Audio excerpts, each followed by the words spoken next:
Well, ANC member and veteran Omry Makgoale joins us for more on this story. Omry, good evening this evening, and thank you so much for making time for us.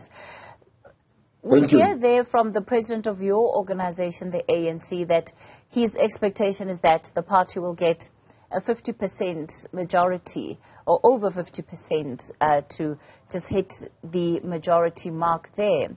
But when reflecting on the 2019 manifesto, the ANC has not reached 50% of its targets. Yes, the ANC has not managed to reach 50% of its target. And as the president explained, those reasons, the COVID, the floods, and, the riots that we had, those are some of the reasons. But the key issue basically is the electricity issue, ESCOM problem. It's ESCOM and Transnet. That is the main issue that has led to us not performing well as ANC government. The ESCOM issue, for any successful modern economy, you need 24/7 electricity, and so that the factories can run, on a 24-hour basis with shifts. But without electricity, with load shedding, there's very little that can be achieved. So, and the other thing, of course, is the railway infrastructure, the trains, from various places.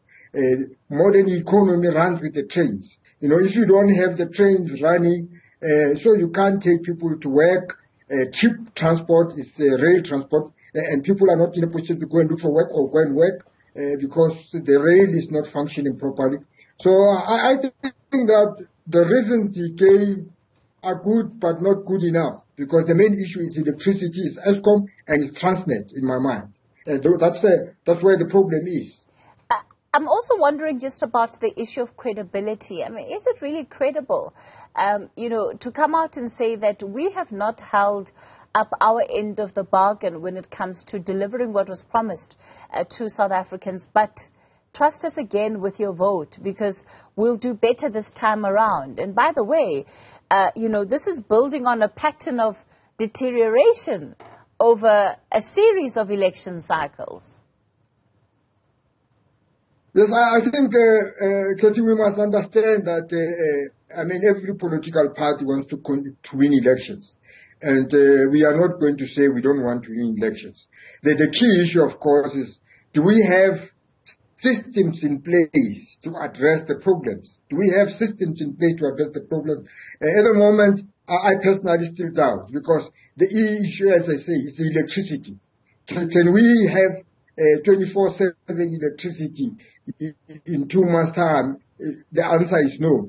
Can we have trains running, properly in less than 2 months? The answer is no. So basically, those are the main issues. And until we address those issues, I don't see how we can, control unemployment and, economy, lift it up without electricity 24/7 and without trains running, on a 24-hour basis. So basically, I think we're still far away from getting things sorted out. We need systems in place, and I'm not sure whether those systems are in place at the moment.